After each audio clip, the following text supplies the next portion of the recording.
Hey everybody, this is Casey Burnett. This is the No Longer Abandoned channel, starting a children's home, our journey. And for the last 3 years, we've been in the process of looking for land to start agricultural training center, and also for our business, Kidney Coffee Exchange. So our business here, and the reason I have this on this channel, we've begun to start in partnership with Solid Rock Development Foundation. We're leasing land.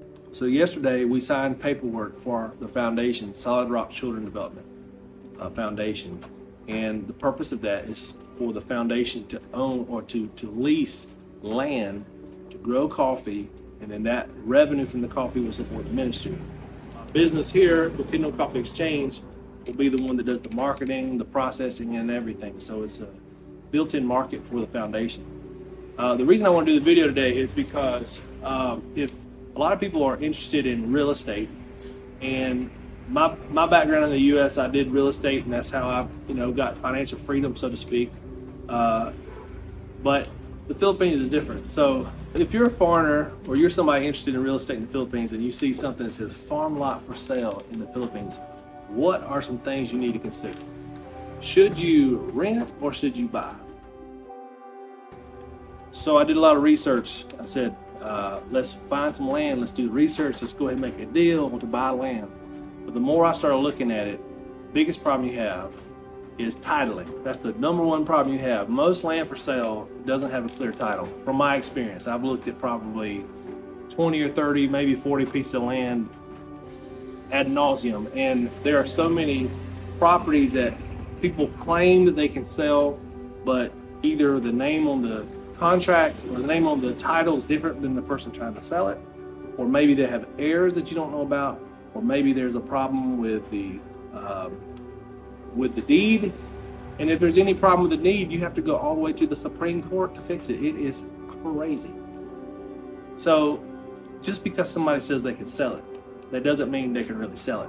It means they'll take your money, but you may never actually own it. So that's the first risk you need to consider. Now, I'm talking about Bukidnon, I'm talking about Mindanao in general. I don't know about like up north in Manila.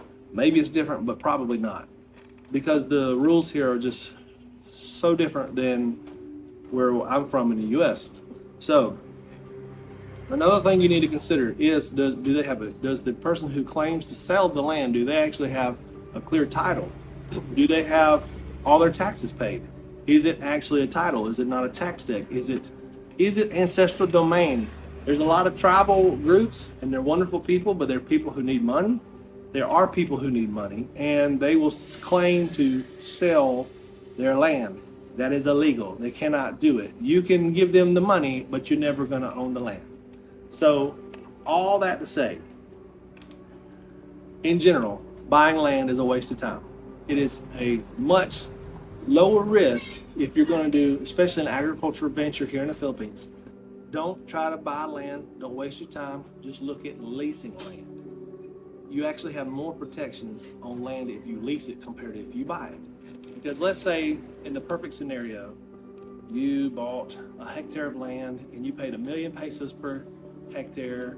Well, now you have to pay the taxes every year. You have to keep a bantay on the property. A bantay would be somebody who you pay to keep an eye on the property. And if somebody squats on the property, they have rights. Like if they live there like 6 or 7 years, like they own it. Like they can file and they can get a title for it because you have not kept them off. That's your responsibility to do that, versus having a contract as somebody who's leasing land and you don't have to worry about it because you're not the owner. You don't say you're the owner. You have a contract that you're leasing. So it could be a 20-year contract, 30-year contract, but there's standard rates, and it's very, very, very affordable compared to trying to take a huge risk to buy agricultural land that you may never own and you may lose it. So yeah, that's what I did. That's what we did yesterday. So we went up to an area that we've been buying coffee, and we're going to start growing coffee. And so we did our first lease agreement, and I will continue to let you know updates as we go along. I'm prone to make mistakes, but I can guarantee you that trying to buy land in the Philippines is not easy to do. Not easy, especially if you're a foreigner. Forget it. Oh, one more other thing. Let's say another situation. Let's say somebody says, I have 10 hectares I want to sell. And you're like, man, this is great. I'm looking for a farm of 10 hectares. Fantastic. It's a good deal. Well, that's the first red flag if it's a good deal, because there are no real good deals if they have clear paperwork.